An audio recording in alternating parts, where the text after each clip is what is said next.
Estoy un poquito impresionado acerca de la manera en la cual Dios nos habla, hermanos.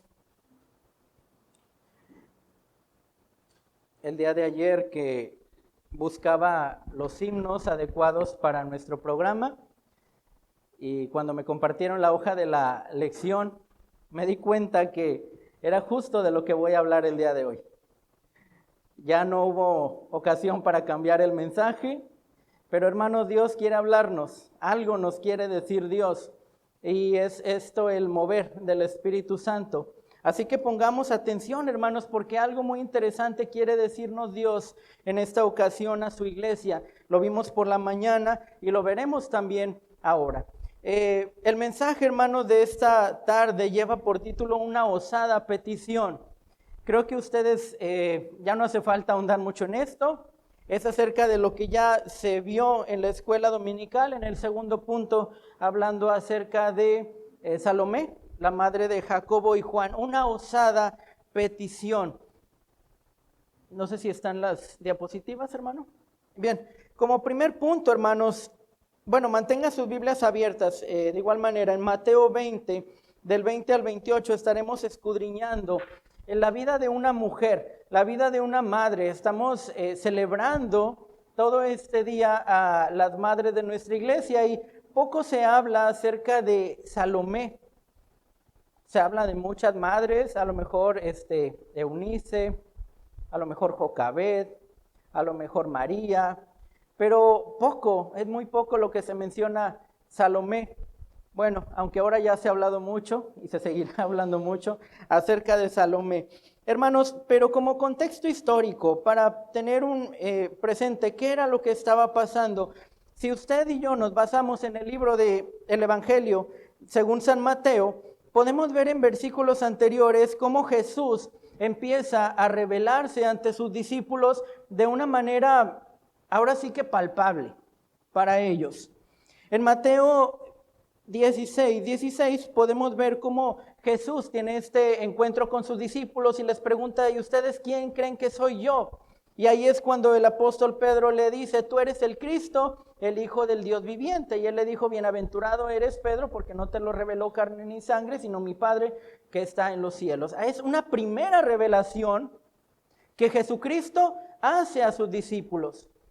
Dice: yo soy él era el Cristo, el Hijo del Dios viviente. Podemos pensar, hermanos, que hasta este momento los discípulos todavía no tenían idea de quién era ese rabí que estaban siguiendo. Era un buen maestro, sabía mucho acerca de la ley, hacía milagros, pero hasta este momento ellos pudieron identificar que Jesucristo era el Cristo, el Mesías, el Salvador, el Hijo del Dios viviente. La segunda revelación que Jesús hace a sus discípulos, Mateo 16, 21, revela que tendría que padecer y tendría que resucitar al tercer día. La tercera revelación que Jesús hace a sus discípulos en Mateo 16, versículo 28, es que Él volvería, después de resucitar y de partir, volvería en su reino, en gloria de su Padre, junto con sus ángeles. Un regreso glorioso. Algo majestuoso, algo impresionante, cargado de toda la gloria de Dios y sus ángeles. Después, hermanos, Jesucristo eligió a 3 de sus discípulos, Pedro, Juan y Jacobo, y los llevó a un monte en donde delante de ellos se realiza la transfiguración. Por si ellos, a pesar de todas las revelaciones que Jesús estaba haciendo, no lo creían, se transfigura delante de ellos y pueden ver en su rostro ese resplandor, esa gloria de Dios. Aparece Moisés, aparece Elías a un costado de ellos, de Jesús, y ellos se les hace más palpable y más visible que Jesús era el Cristo, el Hijo del Dios viviente. Tomen en cuenta quiénes estaban: Pedro, Juan y Jacobo. Y más adelante, en Mateo 19, 28, Jesús les prometió a sus discípulos que si lo seguían, si lo obedecían, se sentarían en 12 tronos para juzgar a las 12 tribus de Israel, según Mateo 19, 28. Oye, hermano, yo no sé qué piensa usted, pero ante tanta revelación que estamos recibiendo, que recibieron los discípulos en ese momento, podemos quedar impresionados acerca de quién era la persona, Jesús, que estaba en ese momento con los discípulos. Estaban maravillados y sorprendidos de saber que entre ellos estaba el Hijo de Dios viviente. Y después de tanta revelación que Jesús hace a sus discípulos, comienza entre los discípulos a maquinarse una competencia interna en el grupo, buscando quién de todos ellos era el mayor. Buscando un poder de autoridad. Es que ya sabemos que Jesús es el Hijo de Dios, ya sabemos que tiene gloria, sabemos que tiene poder, sabemos que tiene potestad. Nos dijo que nos vamos a sentar en 12 tronos y que vamos a juzgar a las 12 tribus de Israel. Yo quiero ser el mayor.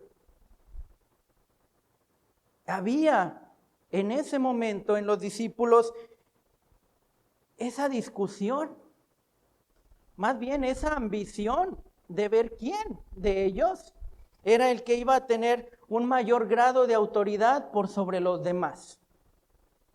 Empieza a verse la humanidad de los discípulos de esa manera.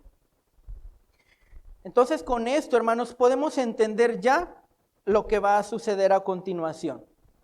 Como introducción, hermanos, el mundo está buscando que cada uno de nosotros pueda tener un éxito personal. Lo que el mundo nos está diciendo ahora es que para que tú puedas ser alguien tienes que triunfar. Para que tú puedas ser alguien reconocido, tienes que tener una buena posición, un buen nivel de estudios, una casa grande, un carro, riquezas, un título, un cargo. Pero lo que el mundo busca es el éxito personal de cada una de las personas. Y esto, hermanos, también está pasando en la sociedad. La sociedad moldea a los niños, moldea a los jóvenes con esta idea del éxito, de la grandeza, del crecimiento personal. No sé si todavía en las escuelas, los que son maestros, pero cuando yo estaba estudiando se manejaba acerca de competencias. Era, a lo mejor algunos de ustedes lo recuerdan, el niño más competente era el que obtenía mejores calificaciones. No sé si siga este modelo educativo, pero antes se manejaba por competencias. ¿Para qué? Para sacar al niño ganador, o el niño más inteligente, o el niño más exitoso, el niño más capaz. Esta mentalidad, hermanos, no solamente está en la sociedad. Esta mentalidad de ser alguien exitoso, alguien de renombre, también viene de los hogares, y yo creo que principalmente de los hogares. Cuando un padre le exige a un hijo excelencia en todo lo que haga, cuando un padre le exige a un hijo tener un buen lugar, a lo mejor en el cuadro de honor de la escuela, o un buen promedio para mantener alguna beca, no lo sé, o para tener un buen trabajo. Ha entrado también en nuestros hogares y de allí sale esa idea de querer ser grandes y querer ser exitosos. No es malo, hermanos. Los padres siempre buscarán el bienestar de los hijos. Eso es algo natural. Si usted tiene un hijo, usted va a querer que su hijo tenga lo mejor. Si usted tiene un hijo, va a querer que su hijo sea el mejor. No es malo, hermanos, es un deseo que los padres tienen para con los hijos. Y sobre todo se ve cuando hay padres que en algún momento de su vida pasaron carencias y no quieren que sus hijos pasen por esas carencias. A lo mejor yo en mi juventud pasé por esta dificultad, no pude estudiar, pues yo quiero que mi hijo estudie. A lo mejor en mi juventud yo no pude tener un carro, yo quiero que mi hijo tenga un carro. A lo mejor en mi juventud yo no pude titularme, yo quiero que mi hijo se titule. Yo quiero que mi hijo tenga un buen trabajo, el trabajo que yo no tuve. Yo quiero que mi hijo coma lo que yo no pude comer. Yo quiero que mi hijo tenga acceso a lo que yo no pude tener. Esto es parte de la mentalidad de las familias. Los padres buscan siempre el bienestar de los hijos y no quieren que sus hijos pasen por las carencias por las cuales ellos ya pasaron. Y es por ello, hermanos, que se exige a los hijos ser exitosos, ser grandes, ser sobresalientes, tener algún grado alto, como en ese entonces estaba pasando con los discípulos de Jesús. Y llegan, hermanos, a extremos en los que usted puede ver a lo mejor a algún niño estresado, cansado por tanta presión que se le ha puesto de sus padres. Me ha impresionado, hermanos, también que ha crecido el nivel de suicidio en niños donde antes no se veía. Hermanos que aquí son maestros de secundaria, de universidades, ustedes también pueden ver la carga que los padres a veces ponen a los hijos por exigirles ser exitosos, grandes y sobresalientes. Y hermanos, no quiero decir que el éxito no es bueno. Al contrario, el éxito es bueno. Tener éxito es bueno. Solamente que nuestra sociedad está mal orientando este deseo. Y vamos a ver, hermanos, en esta historia, cómo Jesús cambia esa perspectiva, mostrando cuál es el verdadero significado de grandeza, de éxito, de renombre. En primer lugar, hermanos, vamos a ver el deseo de una madre. Estamos ahí en Mateo 20, versículos 20 al 28. El deseo de una madre. Entonces se le acercó la madre de los hijos de Zebedeo con sus 2 hijos, postrándose ante él y pidiéndole algo. Versículo 20. Hermanos, ¿quién era Salomé? ¿O quién era María Salomé? Como mencionamos, se habla muy poco de ella en las Escrituras, pero lo que se habla de ella es algo muy impresionante. En primer lugar, se le describe como la esposa de Zebedeo, un hombre pescador, un hombre rico que tenía pues suficiente dinero, hasta tenía empleados, y también era madre de 2 discípulos amados de Jesús, quienes eran Jacobo y Juan. También Salomé, según Mateo 27, 55 al 26, era una de las mujeres que seguían y servían a Jesús. Había en ella esa compatibilidad con el Señor Jesús. Lo seguían en todo su ministerio, pero no solamente lo seguían, sino lo servían. María Salomé fue una de las que estuvo en la cruz. Ella también fue una de las primeras que vieron el cuerpo de Jesús resucitado. Entonces podemos ver cómo ella estaba presente como una discípula de Jesús.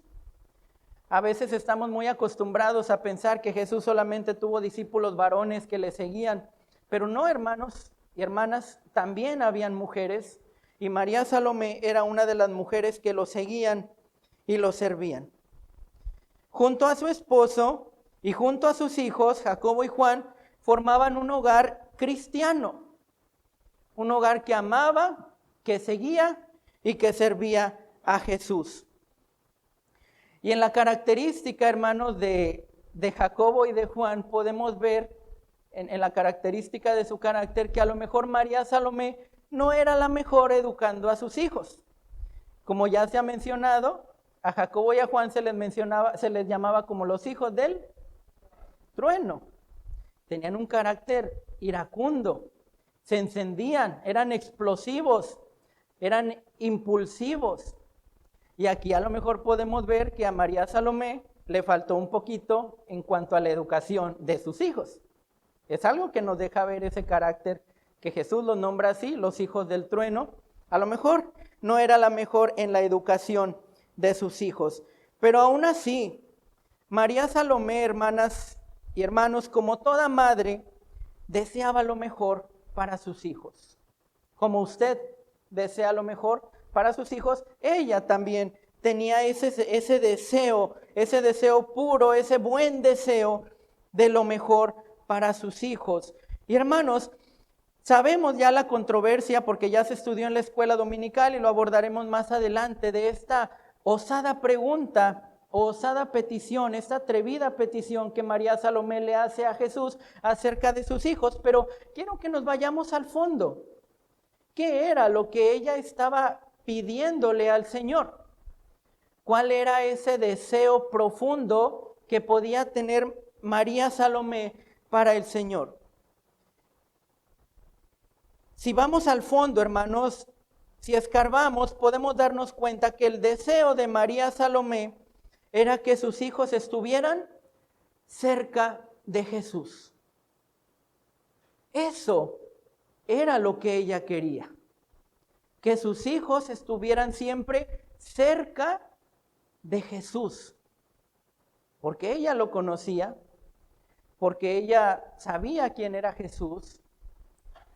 Y el deseo de Salomé era que sus hijos estuvieran cerca de Jesús.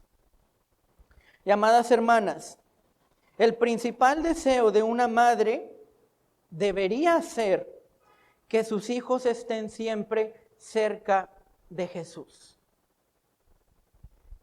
En primer lugar, el deseo de una buena madre es que sus hijos estén siempre cerca de Jesús. Amadas hermanas, ¿dónde están tus hijos? ¿A quién están siguiendo tus hijos? ¿Tus hijos están cerca de Jesús o se han alejado de Él? ¿Cuál es la situación que está pasando en tus hijos? Y es un primer punto en el cual tenemos que reflexionar. ¿Dónde están tus hijos? Suena como una leyenda, ¿no? Pero no es eso. ¿Dónde están tus hijos, hermana? ¿Cerca de Jesús o lejos de Jesús? El principal deseo de una madre debe ser que sus hijos estén cerca de Jesús. En segundo lugar, hermanas y hermanos también, apropiémonos de este mensaje como padres de familia. En segundo lugar, ¿cuál fue el error de Salomé? ¿Tenía un buen deseo? Sí. ¿Usted tiene ese deseo? Sí, espero que sí. Pero ella hizo una petición mal orientada. Orientó mal ese deseo. Leamos el versículo 21. Él le dijo, Jesús, ¿qué quieres? Ella le contestó, ordena que en tu reino se sienten estos dos hijos míos, el uno a tu derecha y el otro a tu izquierda. Por lo que conocemos y por lo que ya hemos estudiado acerca de María Salomé, podemos darnos cuenta que ella era una mujer que no tenía carencias, no tenía necesidades. Ella tenía una posición económica buena, su esposo era un gran pescador reconocido, tenían sirvientes, tenían dinero, nada les faltaba. Estaban en un lugar, en una posición económica cómoda, muy cómoda. Sin embargo, hermanos, toda esta grandeza, esta riqueza, pudieron nublar la mente de Salomé. Porque fíjese, Salomé no consideró suficiente que sus hijos caminaran con Jesús. Oye, hermano también, si sus hijos caminan, están en el camino del Señor, qué bueno, gloria a Dios. Creo que usted puede sentirse tranquilo y satisfecho porque sus hijos caminan en el camino de la verdad. Pero para este momento a María Salomé esto no era suficiente. Ella quería algo más. Ella quería reconocimiento para sus hijos. Como todo padre, ¿verdad? Lo mejor para mis hijos. Y era lo que ella quería. Dice el versículo 21, y fíjense la manera en la cual lo dice, ordena que en tu reino se sienten estos dos hijos míos, el uno a tu derecha y el otro a tu izquierda. Habíamos visto, hermanos, cómo en una revelación Jesús les dice, se van a sentar en 12 tronos y van a juzgar a las 12 tribus de Israel. Algo que investigué, hermanos, es que la edad tenían los apóstoles normalmente en las pinturas, en los relatos, podemos imaginarnos apóstoles grandes, con barba, ancianos, y es todo lo contrario. La edad para que una persona pudiera seguir a un rabí, a un maestro, era entre los 13 y 15 años. Esta era la edad en la cual ya como adolescentes o adultos en esa cultura debían seguir algún maestro, algún rabí y seguir sus enseñanzas. El apóstol más grande de edad era el apóstol Pedro. Él ya estaba casado y tenía aproximadamente entre 30 años. Pero de ahí para abajo, hermanos, todos los apóstoles tendrían entre 15, 20 o 30 años. Es decir, eran jóvenes. Eran a lo mejor un tanto inmaduros y podemos verlo en muchos relatos de la palabra de Dios. ¿Cuál era la edad exacta de Juan y de Jacobo en estos momentos? No lo sabemos, pero se considera que estaban entre los 15 y 20 años. La edad de Jacobo y de Juan, 15 a 20 años. Y entonces, como todo joven, como todo adolescente, me imagino que llegaron con Salomé y le dijeron: mamá, fíjate que Jesús nos dijo que nos íbamos a sentar en 12 tronos y que íbamos a juzgar las 12 tribus de Israel, emocionados. Y Salomé, pues, ¿a poco, mijito? ¿Jesús te dijo eso? Qué bueno, pues yo quiero que tú estés a la izquierda y tú estés a la derecha. De ahí es donde María Salomé sacó esa idea, de esa revelación que Jesús les había dado. Y como todo joven emocionado por esa promesa, esa grandeza, y María Salomé, yo puedo imaginarme que también se emocionó al saberlo y dijo: sí, pues tú vas a estar a la izquierda y tú vas a estar a la derecha. Y fue y se lo pidió al Señor, pero de una manera, pues podríamos decir no amable, hermanos. Ordena que en tu reino se sienten estos dos hijos míos, el uno a la derecha y el otro a la izquierda. Tal vez ella pensaba en un trono como el que estamos viendo, de oro, garigoleado, lujoso, elegante, poderoso. Para mis hijos, lo mejor. Esto es algo, hermanos, que nos causa asombro, esta revelación del Señor. Pero la manera en la cual lo hizo no fue la adecuada. Ya aparecen aquellas personas que arrebatan al Señor bendiciones o declaran cosas que a lo mejor no está en nuestra voluntad, de una manera un tanto arrogante, de una manera exigente, exigiéndole al Señor. El deseo era bueno, sí, pero la petición estuvo mal orientada. Tanto así, hermanos, que la osada petición causó la indignación de Jesús y del resto de los discípulos. Jesús mismo le dice: no sabes lo que pides. No sabes lo que estás pidiendo.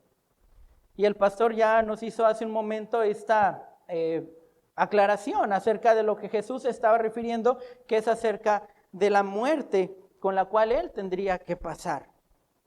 Y los discípulos, dice el versículo 24, cuando los 10 oyeron esto, ¿qué hicieron? Se enojaron contra los dos hermanos. Hubo si las cosas, hermano, ya estaban tensas, buscando quién era el mayor entre ellos, esto vino ahora sí que echarle limón a la herida. ¿Cómo? ¿Cómo que Juan y Jacobo quieren estar a la izquierda y a la derecha? Se molestaron los 10 discípulos al escuchar esta osada petición. Hermanos, el querer sobresalir puede desviar el puro deseo de nuestro corazón. ¿Usted quiere lo mejor para sus hijos? ¡Qué bueno! Trate de que no se desvíe a causa de la grandeza, a causa del poder, a causa de un nombramiento, a causa del reconocimiento. El querer sobresalir puede desviar el puro deseo de nuestro corazón. ¿Sabe algo, hermano? Dios tiene lugares privilegiados. Jesús se los dijo. Versículo 25, Mateo 20, 25. Entonces Jesús, llamándolos, dijo: Sabéis que los gobernantes de las naciones se enseñorean de ellas, y los que son grandes ejercen sobre ellas potestad. Mas entre vosotros no será así, sino que el que quiera hacerse grande entre vosotros será vuestro servidor, y el que quiera ser el primero entre vosotros será vuestro siervo. Perdón, hermanos, me confundí, versículo 23. Él les dijo: a la verdad, de mi vaso beberéis, y con el bautismo con que yo soy bautizado seréis bautizados, pero el sentaros a mi derecha y a mi izquierda no es mío darlo, sino a aquellos para quienes está preparado por mi Padre. El que tiene lugares privilegiados preparados es Dios. Dios tiene lugares privilegiados, pero para aquellos que no pierdan el enfoque. Para aquellos que no se dejen llevar por el éxito, por la grandeza, por querer sobresalir. Aquellos que mantengan el puro deseo del corazón de estar y caminar siempre cerca de Jesús. ¿Quién se sentará a la izquierda y a la derecha de Jesús? No lo sabemos. Solamente Dios lo sabe. Dice el 23, pero sentaros a mi derecha o a mi izquierda no es mío darlo, sino a aquellos para quienes está preparado por mi Padre. Es decir, no me toca a mí decidirlo. No le toca a Jesús decidirlo. Le toca a Dios Padre otorgar ese lugar a quienes no pierdan el enfoque. Como último punto, hermanos, un deseo bien orientado. Hemos visto, hermanos, a través de este estudio, de este sermón, que la grandeza, que usted y yo podemos referirnos a esta grandeza, no se relaciona con el reconocimiento. La grandeza no se relaciona con una posición privilegiada. La grandeza no se relaciona con quién es el más importante, con quién tiene más autoridad, con quién tiene más poder, con quién tiene una mejor posición, con quién es el mayor. Si usted piensa que esto es la grandeza, está muy equivocado. La grandeza del mundo, lo que nosotros pensamos, lo único que provoca es prepotencia y soberbia. Y lo vemos. Vaya usted con una persona que tiene un nivel, una posición importante en alguna empresa, en algún lugar, en alguna institución. Y a veces, hermanos, ¿cómo nos tratan? Porque tienen prepotencia, porque tienen soberbia, porque están en un lugar privilegiado y creen que pueden tratar a las personas como a ellos se les antoje. Ahora sí, versículo 25 dice: entonces Jesús llamándolos dijo: sabéis que los gobernantes de las naciones se enseñorean de ellas, y los que son grandes ejercen sobre ellas potestad, mas entre vosotros no será así. La Nueva Traducción Viviente, para que lo entendamos mejor, dice: ustedes saben que los gobernantes de este mundo tratan a su pueblo con prepotencia, y los funcionarios hacen alarde de esa autoridad frente a los súbditos. Pero algo, hermano, dice: entre ustedes será diferente. Esta grandeza, hermanos, que nosotros podemos ver en las personas o en los puestos de autoridad, no es aceptada delante de Dios. Por eso dice: entre ustedes no será así. Entre ustedes será diferente. Y vamos a ver por qué. Jesús hace una reorientación del significado de la grandeza a ser un siervo. De algo grande a ser un siervo. De una posición a ser un siervo. De un reconocimiento a ser un siervo. De un título a ser un siervo. Versículos 26 sigue diciendo: el que quiera hacerse grande entre vosotros será vuestro servidor. Y el que quiera ser el primero entre vosotros será vuestro siervo.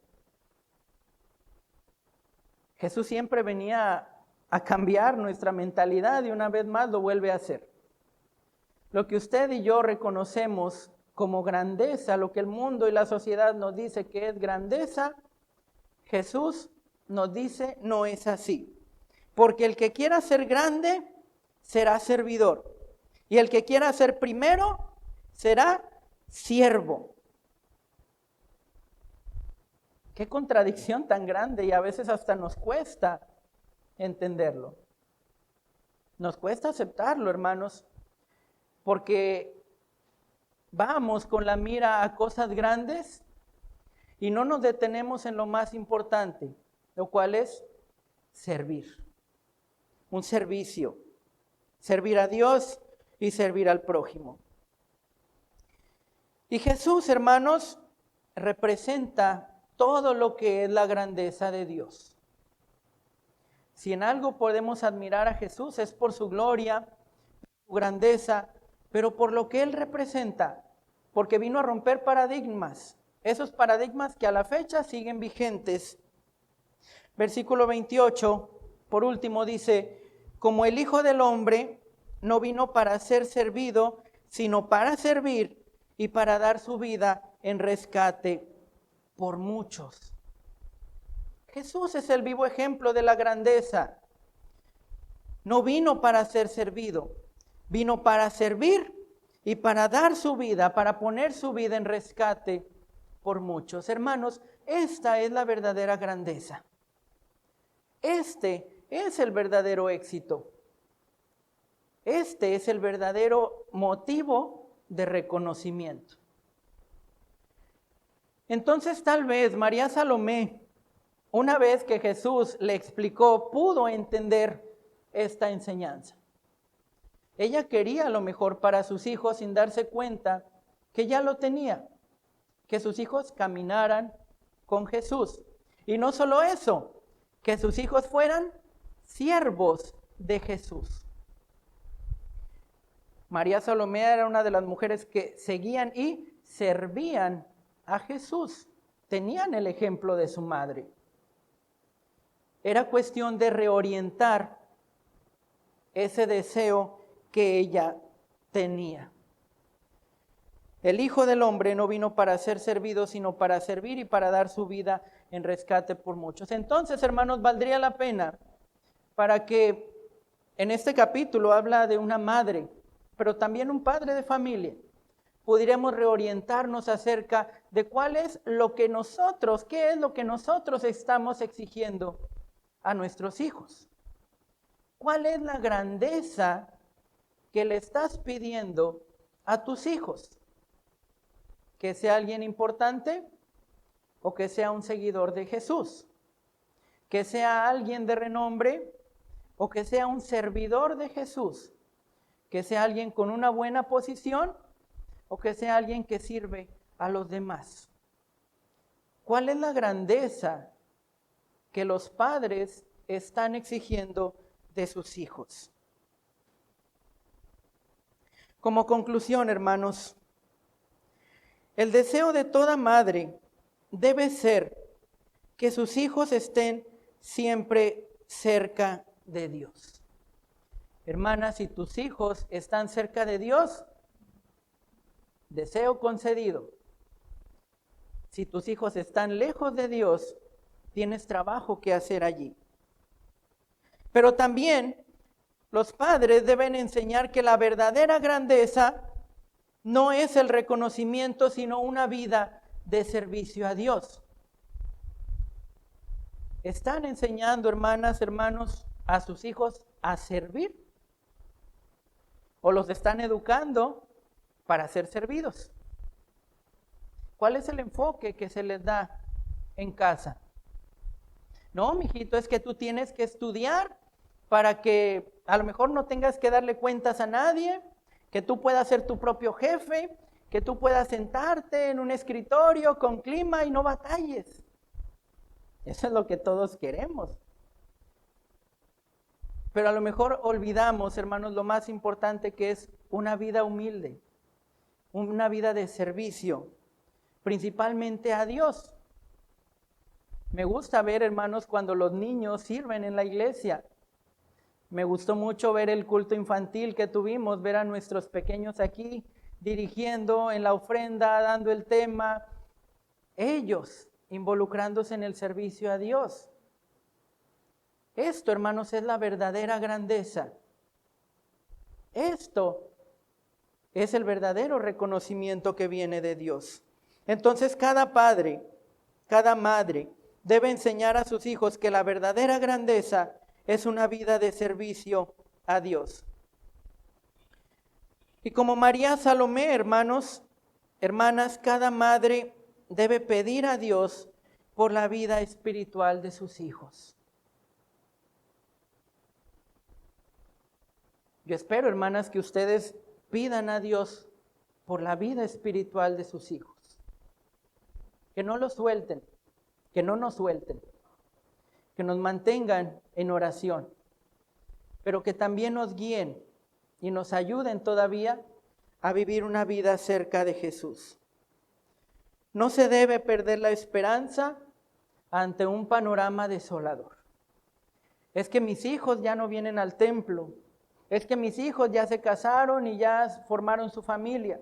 Es que mis hijos ya no quieren saber nada del Señor. Es que mis hijos andan en malos pasos. Es que mis hijos ya no me quieren dar cuentas. Hermanos, puede parecer un panorama desolador. Pero usted como madre y usted como padre también deben mantener en oración una petición que a lo mejor es un tanto osada, como la que hizo María Salomé, pero que sus hijos estén siempre cerca de Jesús, que lo sigan y que lo sirvan. Ese debe ser la petición de toda madre y de todo padre. Termino con el versículo en 3 de Juan, versículo 4, donde el apóstol Juan dice: no tengo yo mayor gozo que este, el oír que mis hijos andan en la verdad. ¿Cuál es tu mayor gozo, hermana? ¿Cuál es tu mayor gozo? ¿Cuál es tu mayor deseo? ¿Que tu hijo sea grande como dice el mundo o que sea grande como dice Dios? ¿Que tu hijo ande fuera del camino del Señor o que tu hijo ande en el camino de la verdad? Este es un versículo precioso, hermanos. Es un versículo hermoso.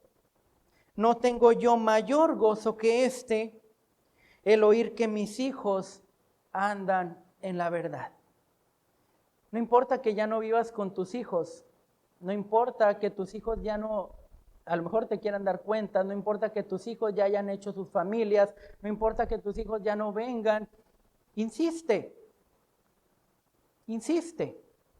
pídele al Señor por la vida de tus hijos, porque no tendrás mayor gozo que saber que tus hijos, que tus hijas andan en la verdad. Oremos.